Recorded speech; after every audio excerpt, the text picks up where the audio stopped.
ಇತ್ತೀಚಿನ ಸಂಚಿಕೆಗಳನ್ನು ಜಾಹೀರಾತಿನ ಕಿರಿಕಿರಿ ಇಲ್ಲದೆ ನೋಡಿ.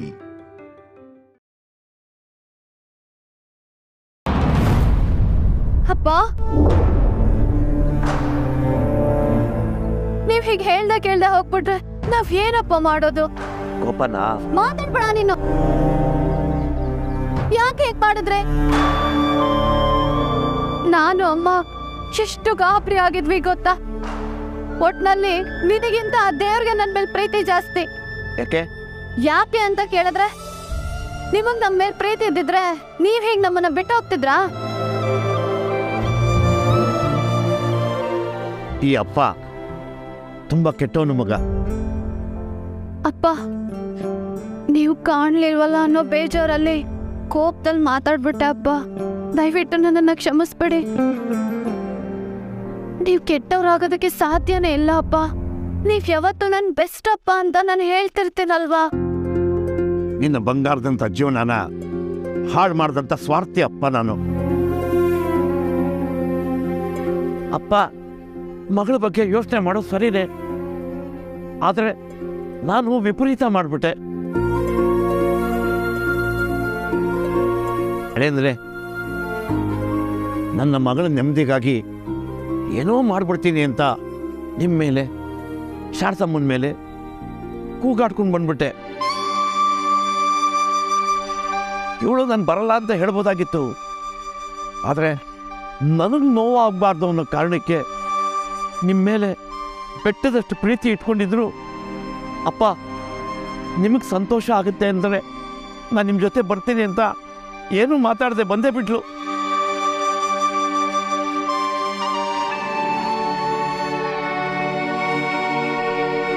ಇದರಿಂದ ನಿಮ್ಮ ಮನಸ್ಸಿಗೆ ಎಷ್ಟು ನೋವಾಯ್ತೋ ಏನೋ.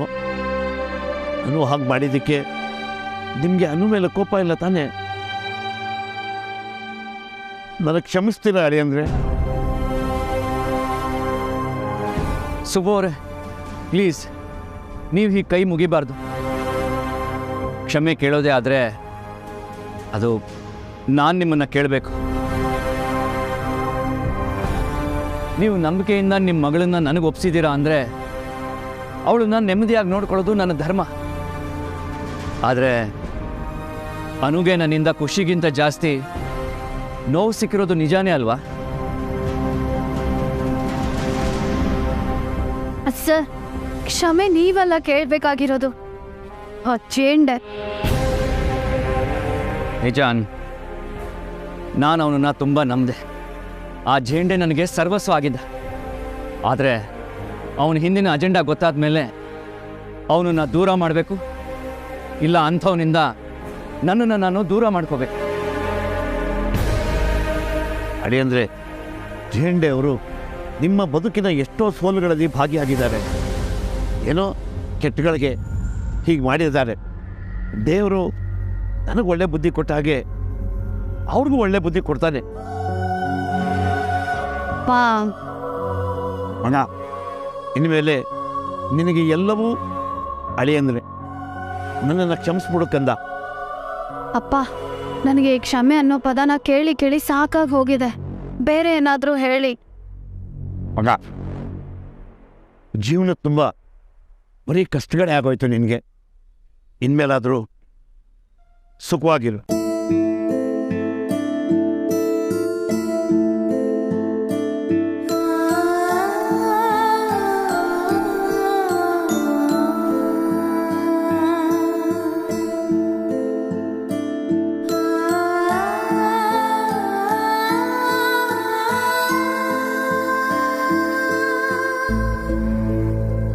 ನನ್ನ ಕೈ ಹಿಡಿದು ನಡ್ಸೋ ನನ್ನ ಗಂಡ ನನ್ನ ಜೊತೆಲೇ ಇರಬೇಕಾದ್ರೆ ಸುಖಕ್ಕೇನಪ್ಪ ಕಮ್ಮಿ?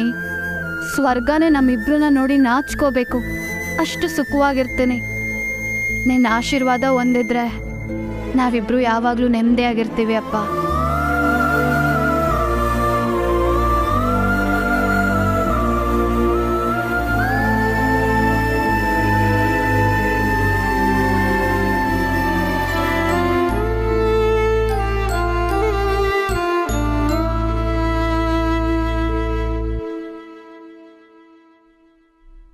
ಅಪ್ಪ, ಮನೆಗೆ ಹೊರಡೋಣ ನಡೀರಿ ಅಪ್ಪ.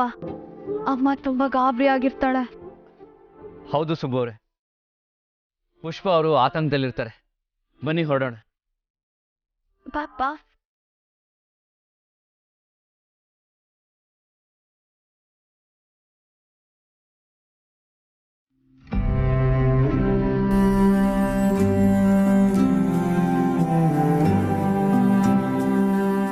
ಆರ್ಯ ಇಷ್ಟೊತ್ತಾದ್ರೂ ಒಂದ್ ಕಾಲು ಮಾಡಿಲ್ವಲ್ಲ.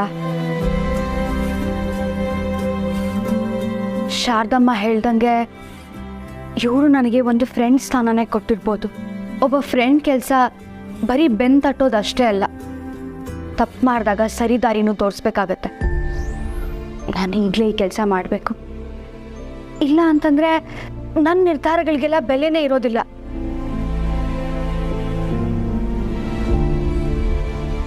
ಜೊತೆಗೆ ನಾನು ಪಾರ್ಟ್ ಆಗ್ತಿರೋ ಈ ಕಂಪ್ನಿ ನನ್ನ ಮಾತನ್ನು ಕೇಳಬೇಕಾಗತ್ತೆ.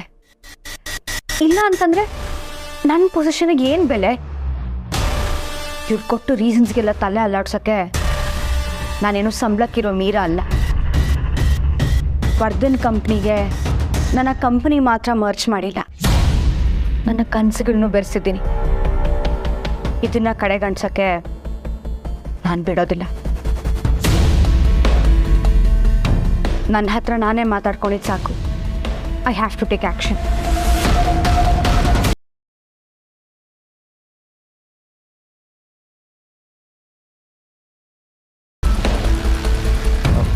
ಸುಬ್ಬು ಅವರೇ, ಅನು ನೀವು ಕಾರಲ್ಲಿ ಕೂತೀರಿ, ಒಂದು ನಿಮಿಷ ಬಂದು.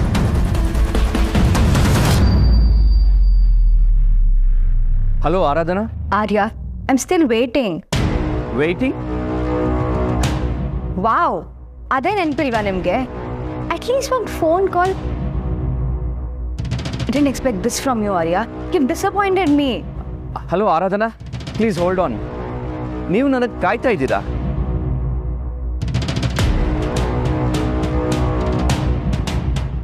ಆರಾಧನಾ, ನೀವು ನನ್ನ ಕ್ಷಮಿಸಲೇಬೇಕು. I am very sorry, really sorry. ನನ್ನ ಟೀಮ್ ನಿಮಗೋಸ್ಕರ ಎಷ್ಟು ಹೊತ್ತು ಕಾದಿದ್ದಾರೆ ಗೊತ್ತಾ? ಅವ್ರಿಗೆಲ್ಲ ನಾನೇ ಖುದ್ದಾಗಿ ಕ್ಷಮೆ ಕೇಳ್ತೀನಿ. ಆದರೆ ಇವತ್ತಾಗಿದ್ದು ಯಾವುದೂ ನನ್ನ ಕೈಲಿರಲಿಲ್ಲ, ಮತ್ತು ನಾನು ಇದು ಯಾವುದೂ ಬೇಕು ಅಂತ ಮಾಡಿಲ್ಲ. ಸೊ ಪ್ಲೀಸ್ ನೀವು ನನ್ನ ಅರ್ಥ ಮಾಡ್ಕೊಳ್ತೀರಾ ಅಂದ್ಕೊಂಡಿದ್ದೀನಿ. ಆದರೆ ಮತ್ತೆ ಇದೇ ರೀತಿ ಆಗಲ್ಲ ಅನ್ನೋದು ಏನು ಗ್ಯಾರಂಟಿ? ಹೀಗೆ ಆಗಲ್ಲ ಅಂತ ನೀವು ನನಗೆ ಪ್ರಾಮಿಸ್ ಮಾಡಬೇಕು. ಶ್ಯೂರ್, 100%. ಇನ್ಮೇಲೆ ಹೀಗಾಗಲ್ಲ, ಐ ಪ್ರಾಮಿಸ್. ನಿಮ್ಮ ಟೀಮು ಸೇಫಾಗಿ ರೀಚ್ ಆದರು ಅಲ್ವಾ? ಯಾ, ಐ ಆಮ್ ಶ್ಯೂರ್ ಮೀರಾ ಎಲ್ಲ ಚೆನ್ನಾಗಿ ಹ್ಯಾಂಡಲ್ ಮಾಡಿರ್ತಾಳೆ. ನಿಮ್ಗೇನಾದರೂ ಬೇಕಿದ್ರೆ ಪ್ಲೀಸ್ ಕಾಲ್ ಮೀರಾ. ಆದರೆ I was waiting for you ಆರ್ಯ.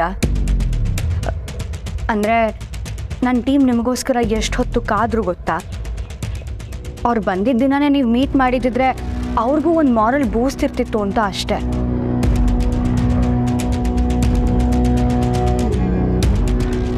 ಅವ್ರಿಗೂ ಈ ಹೊಸ ಕಂಪ್ನಿ ಅವ್ರದ್ದು ಅನ್ನೋ ಫೀಲಿಂಗ್ ಬರಬೇಕಲ್ವಾ? ಬಿಸ್ನೆಸ್ ಆಲ್ಸೋ ಇನ್ವಾಲ್ವ್ಸ್ ಎಮೋಷನ್ಸ್ ಅನ್ನೋದು ನನ್ನ ಭಾವನೆ. ಅಫ್ಕೋರ್ಸ್ ಎಸ್, ನನ್ನಿಂದ ತಪ್ಪಾಗಿದೆ, ನಾನೇ ಇದನ್ನು ಸರಿ ಮಾಡ್ತೀನಿ. ಇದು ತಪ್ಪಿನ ಪ್ರಶ್ನೆ ಅಲ್ಲ ಆರ್ಯ. ಮುಳುಗಿ ಹೋಗ್ತಿದ್ದ ನನ್ನ ಕಂಪ್ನಿನ ಮತ್ತೆ ಎತ್ತಿ ಹಿಡಿಯೋಕೆ ಅವ್ರು ನನಗೆ ಸಹಾಯ ಮಾಡಿದ್ದಾರೆ. ಆ ಕಂಪ್ನಿಲಿ ನನ್ನ ಎಫರ್ಟ್ಸ್ ಎಷ್ಟಿದೆಯೋ ಅವ್ರದ್ದು ಅಷ್ಟೇ ಇದೆ. ಅವ್ರಿಗೆ ಕಂಪ್ನಿ ಮರ್ಜ್ ಆಗ್ತಿರೋ ವಿಷಯ ಕೇಳಿ ಆಲ್ರೆಡಿ ಅಪ್ಸೆಟ್ ಆಗಿದೆ. ಇಲ್ಲಿ ಅವ್ರನ್ನ ಕೇಳೋಕೆ ಯಾರೂ ಇಲ್ಲ ಅನ್ನೋ ಭಾವನೆ ಏನಾದರೂ ಬಂದ್ಬಿಟ್ರೆ ತುಂಬ ಕಷ್ಟ ಆಗತ್ತೆ. ನನಗೆ ಅರ್ಥ ಆಗುತ್ತೆ, ಆದರೆ ಈಗ ಕ್ಷಮೆ ಕೇಳೋದು ಬಿಟ್ಟು ನನಗೆ ಬೇರೆ ಏನೂ ಗೊತ್ತಾಗ್ತಿಲ್ಲ. ಈಗ ಅವರೆಲ್ಲರೂ ಎಲ್ಲಿದ್ದಾರೆ? ಆ್ಯಕ್ಚುಲಿ ಅವ್ರನ್ನ ಜಾಸ್ತಿ ಹೊತ್ತು ಎಂಗೇಜ್ ಮಾಡೋಕ್ಕೆ ನನ್ನ ಕೈಲಿ ಆಗಲಿಲ್ಲ. ನೀವು ಯಾವಾಗ ಬರ್ತೀರಾ ಅಂತ ಕೇಳ್ತಾನೆ ಇದ್ರು. ಇನ್ಫ್ಯಾಕ್ಟ್ ತುಂಬ ಹೊತ್ತು ಕಾದರೂ ಕೂಡ. ನೀವು ಯಾವಾಗ ಬರಲ್ಲ ಅಂತ ಗೊತ್ತಾಯ್ತು, ನಾನೇ ಅವ್ರನ್ನ ಗೆಸ್ಟ್ ಹೌಸಿಗೆ ಕಳಿಸ್ದೆ. ನೋಡಿ ಆರಾಧನಾ, ನಾಳೆ ನನ್ನ ಮೊದಲನೇ ಕೆಲಸನೇ ನಿಮ್ಮ ಟೀಮ್ನ ಮೀಟ್ ಮಾಡೋದು. ನಾನು ಈಗಲೇ ಮೀರಾಗೆ ಕಾಲ್ ಮಾಡಿ ಎಲ್ಲ ಅರೇಂಜ್ ಮಾಡೋಕ್ಕೆ ಹೇಳ್ತೀನಿ. ಮತ್ತು ನಾಳೆ ಬೇರೆ ಕೆಲಸ ಬಂದರೆ? ಇಲ್ಲ, ನಾಳೆ ಇನ್ನು ಯಾವ ಕೆಲಸನೂ ನಾನು ಇಟ್ಕೊಳ್ಳಲ್ಲ Aradhana. I you sure Arya? Yes, of course. I am really sorry for today. ನಾಳೆ ನೀವು ಹೇಳಿದಾಗೆ ನನ್ನ ದಿನ ಶುರುವಾಗುತ್ತೆ. Okay, see you Aradhana.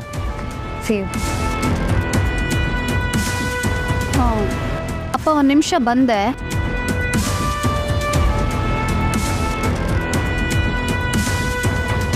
Sir ಎಲ್ಲ ಓಕೆ ಅಲ್ವಾ? ಈಗ ಓಕೆ ಆಯಿತು. ಅಂದರೆ ಏನಾದರೂ ತೊಂದರೆ ಆಗಿತ್ತಾ? ಆರಾಧನಾ ಅವ್ರಿಗೆ ನನ್ನ ಮೇಲೆ ಬೇಜಾರಾಗಿದೆ. ನಿಮ್ಮ ಮೇಲ? ಯಾಕೆ? ಅದು ನಮ್ಮ ಕಂಪ್ನಿ ಅವ್ರ ಕಂಪ್ನಿ ಜೊತೆ ಮರ್ಜ್ ಆಗ್ತಿತ್ತಲ್ವಾ, ಒಟ್ಟಾರದ ಫಂಕ್ಷನ್ ಮುಗಿಸ್ಕೊಂಡು ನಾನು ಅದನ್ನು ಅಟೆಂಡ್ ಮಾಡೋಣ ಅಂದ್ಕೊಂಡಿದ್ದೆ.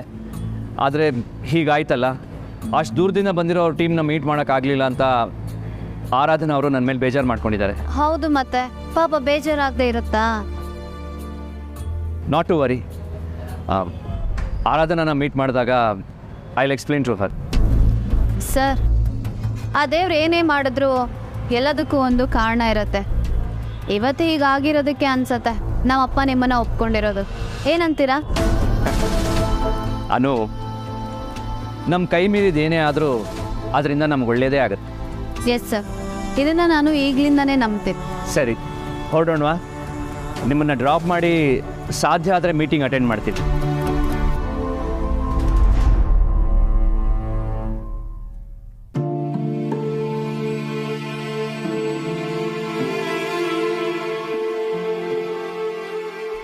ನಾನೇನಾದರೂ ಆರ್ಯ ಅವ್ರ ಪೊಸಿಷನಲ್ಲಿ ಇದ್ದಿದ್ರೆ ಪ್ರಾಬಬ್ಲಿ ಇಷ್ಟು ಪೇಷನ್ಸ್ ಇಟ್ಕೊಂಡು ಮಾತಾಡೋಕ್ಕೆ ಸಾಧ್ಯನೇ ಇರ್ತಿರ್ಲಿಲ್ಲ ಅನ್ಸುತ್ತೆ.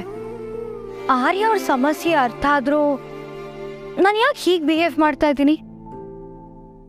ವಿಶ್ವ ಅನ್ನೋ ಸಲಿಗೆಗ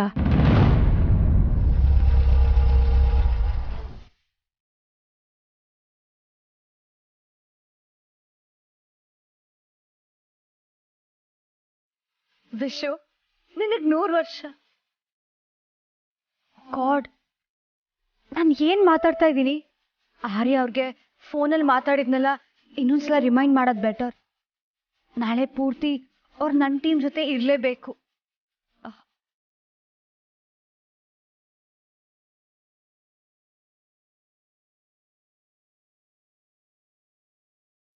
ಆರಾಧನಾ, ನೀವಿಷ್ಟೊತ್ತಲ್ಲಿ ಯಾಕೆ ಮಲಗಲಿಲ್ವಾ?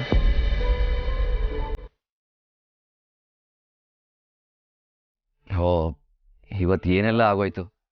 ಅದಕ್ಕೆ ಒನ್ಸ್ ಅಗೇನ್ ಸಾರಿ ಆರಾಧನಾ.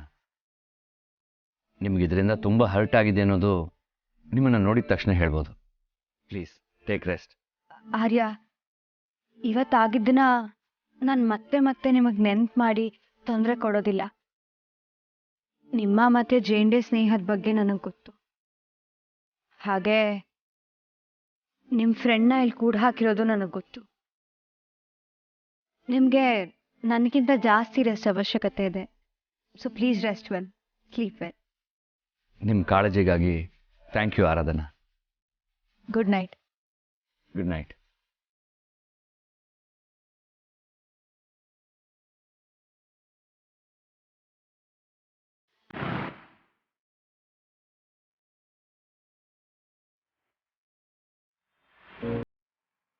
ಆರ್ಯ ಸರ್ ಈ ನಡುವೆ ತುಂಬ ಸತಾಯಿಸೋದು ಕಲ್ತ್ಬಿಟ್ಟಿದ್ದಾರೆ. ಅವ್ರು ಇಲ್ಲಿಂದ ಹೋಗ್ಬೇಕಾದ್ರೆ ಮನೆ ತಲುಪಿದ ತಕ್ಷಣ ಫೋನ್ ಮಾಡಿ ಅಂದೆ. ಅವ್ರು ಕಾಲ್ ಮಾಡದೆ ಇದ್ರೆ ಬೇಕಾಗಿಲ್ಲ, ಅಟ್ಲೀಸ್ಟ್ ಮೆಸೇಜ್ ನೋಡಿದ್ಮೇಲೆ ರಿಪ್ಲೈ ಆದರೂ ಮಾಡಬೇಕಲ್ವಾ?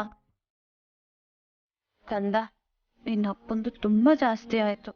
ನೋಡು ಹೇಗೆ ಆಡ್ತಾರೆ. ನೀನೇ ನಿಮ್ಮ ಅಪ್ಪಂಗೆ ಬುದ್ಧಿ ಕಲಿಸ್ಬೇಕು. ಆರ್ಯ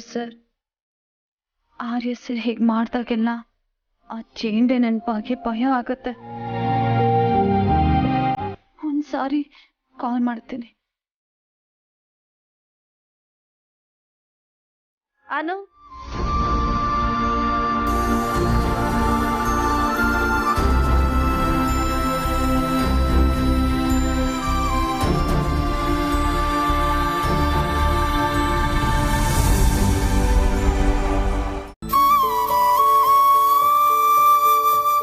ಯಾಕೆ ರಮ್ಯಾ, ಯಾಕೆ ಬೇಜಾರಲ್ಲಿದೆ? ಏನಾಯ್ತು?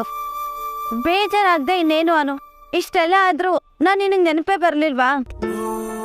ಅದು ಹಾಗಲ್ಲ ಕಣೆ. ಸರಿ ಬಿಡು, ನೀನೇನು ಬೇಜಾರು ಮಾಡ್ಕೋಬೇಡ. ಇವಾಗೆಲ್ಲ ಸರಿ ಹೋಯ್ತು ಅಲ್ವಾ? ಸರಿ ಹೋಗುತ್ತೆ ಅಂತ ಗೊತ್ತಿತ್ತು, ಆದ್ರೆ ಇಷ್ಟು ಬೇಗ ಸರಿ ಹೋಗುತ್ತೆ ಅಂತ ನಾನು ಅನ್ಕೊಂಡಿರ್ಲಿಲ್ಲ. ಮತ್ತೆ ನೀನ್ ಇನ್ನೂ ಈ ವಟಾರದಲ್ಲಿ ಏನ್ ಮಾಡ್ತಿದ್ಯಾ? ಅಯ್ಯ ಪಾಪಿ, ನಾನು ಇಲ್ಲಿದ್ರೆ ನಿನಗೇನೇ ತೊಂದ್ರೆ? ಆಯ್ತು ಬಿಡಮ್ಮ, ಹೋಗ್ತೀನಿ. ಹಾಗಲ್ಲ ಅನು, ನೀನಿಲ್ಲಿದ್ರೆ ನನಗೂ ಖುಷಿನೇ. ಆದ್ರೆ ಆರ್ಯ ಸರ್ನ ಬಿಟ್ಟು ಯಾಕಿರ್ಬೇಕು ಹೇಳು? ಅನು, ಸುಬ್ಬು ಅಂಕಲ್ ಆರ್ಯ ಸರ್ನ ಮನಸ್ಫೂರ್ತಿಯಾಗಿ ಒಪ್ಕೊಂಡ್ರು ಅಲ್ವಾ? ಈ ಕರಣ್ ಮಾಡಿದ ಅವಾಂತರದಿಂದ ನನ್ಗೇನು ಸರಿಯಾಗಿ ಗೊತ್ತೇ ಆಗ್ಲಿಲ್ಲ ಕಡೆ. ಈಗ ಎಲ್ರಿಗೂ ಎಲ್ಲ ಅರ್ಥ ಆಗಿದೆ. ಆರ್ಯ ಸರ್ ಜೊತೆ ಗಂಟು ಮುಟ್ಟೆ ಕಟ್ಕೊಂಡು ಹೋಗೋದಲ್ವಾ? ನಾನು ಇವತ್ತೇ ಹೋದ್ರೆ ಅಪ್ಪ ಅಮ್ಮಂಗೆ ಬೇಜಾರಾಗಲ್ವೇನೆ? ಅದಕ್ಕೆ ಇವತ್ತಿಲ್ಲೇ ಉಳ್ಕೊಂಡು ನಾಳೆ ಹೊರಡ್ತೀನಿ. ಅದು ಅಲ್ಲದೆ ಆರ್ಯ ಸರ್ಗೆ ಕೆಲವು ಮೀಟಿಂಗ್ಗಳು ಪೆಂಡಿಂಗ್ ಇದಾವೆ. ಅನು, ನೀನ್ ಯಾವತ್ತೋದ್ರು ಅದು ನಿನ್ ಮನೆನೆ, ಅಲ್ಲಿರೋರೆಲ್ಲ ನಿನ್ನೋರೆ.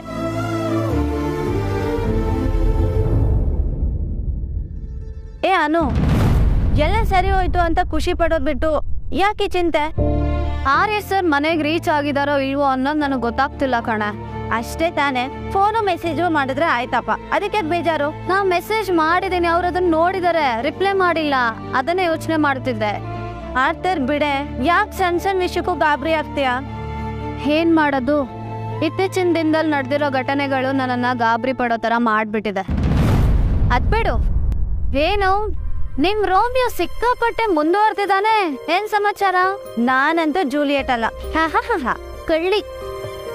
ಅನು, ಆ ಕರಣ್ ಬಗ್ಗೆ ನಂಗೆ ಚೆನ್ನಾಗ್ ಗೊತ್ತು. ಅವ್ನ್ಗೆ ಅಷ್ಟೊಂದೆಲ್ಲ ಮಾತಾಡೋಷ್ಟು ಧೈರ್ಯ ಇಲ್ಲ ಕಣೆ. ಜನ ಅವ್ನ್ ಕಿವಿ ತಿರುಗಿಸಿದಾರೆ ಅಂತ ನನ್ಗನ್ನಿಸ್ತಿದೆ. ಲೇ, ಅವ್ನ್ ಸಿಕ್ಕಾಪಟ್ಟೆ ಧೈರ್ಯವಂತ ಕಣೆ. ನೀನ್ ಅವನನ್ನ ಯಾವ್ದೇ ಕಾರಣಕ್ಕೂ ಕಳ್ಕೋಬೇಡ. ಅಪ್ಪು, ನೀನಿಲ್ದೆ ಅವನು ಸತ್ ಹೋಗ್ತಾನಂತೆ. ನೀನೊಬ್ಳು ಬಾಕಿ ಇದೆ. ಅವ್ನ್ ಐ ಲವ್ ಯು ಅಂತ ಹೇಳ್ತಾ ಒಟ್ಟಾರ್ದವ್ರನ್ನೆಲ್ಲ ಒಪ್ಸಿ ಅಂತ ಅವ್ನ್ ಕೇಳ್ಕೊತಿರ್ಬೇಕಾದ್ರೆ ನನ್ಗೆ ಅವನ್ನ ನೋಡಿ ತುಂಬಾನೇ ಪಾಪ ಅನಿಸ್ತು ಕಣೆ. ಅವ್ನ್ ನಿನ್ನ ಬಿಟ್ಟು ಬೇರೆ ಯಾರನ್ನೂ ಮದ್ವೆ ಆಗಲ್ವಂತೆ. ಏನ್ ಕಿಂಡಲ್ ಮಾಡ್ತಿದ್ಯಾ ಅಥವಾ ಅವನಿಗೆ ಸಪೋರ್ಟ್ ಮಾಡ್ತಿದ್ಯಾ? ಎರಡು.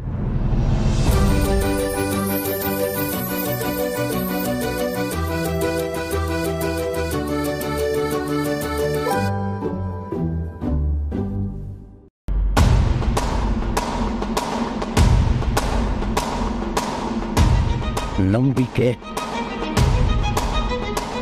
ಈ ಆರ್ಯ ಹೇಳೋ ನಂಬಿಕೆ ಅನ್ನೋ ಪದ ನನ್ನನ್ನು ಯಾಕಿಷ್ಟೊಂದು ಕುಗ್ಗಿಸ್ತಿದೆ?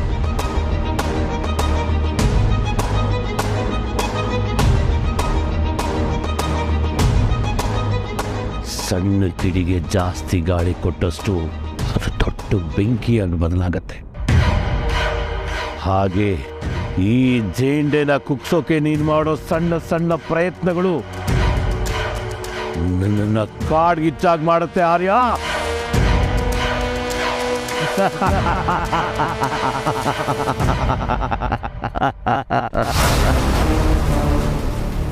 ನಾನು ಸೋಲಲ್ಲ ಆರ್ಯ, ನಾನು ಸೋಲಲ್ಲ.